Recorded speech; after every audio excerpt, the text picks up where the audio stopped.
లక్షల కోట్ల ఆశలుండి ఏం ప్రయోజనం? కొడుకుకో బిడ్డకో పెళ్ళి చేస్తే,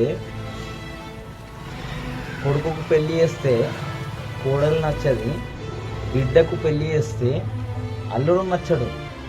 అది లవ్ మ్యారేజ్ అయినా, ఇన్ కేస్ అరేంజ్ మ్యారేజ్ అయినా.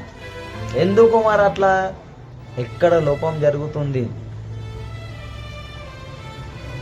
మన కళ్ళారా చూసి చెవులారా విని నలుగురిని కనుక్కొని మాట్లాడిన సంబంధాలలో కూడా కొడుకుకు పెళ్లి చేస్తే అసలు అత్త కోడలకి ఏం వైరం?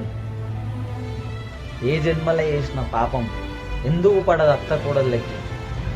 మీ ఇద్దరు సంతోషంగా ఉంటేనే కదా మీ ఇంట్లో ఉన్న మనుషులు సంతోషంగా ఉండేది. మరి ఎందుకు ఈ పంచాయతీలు?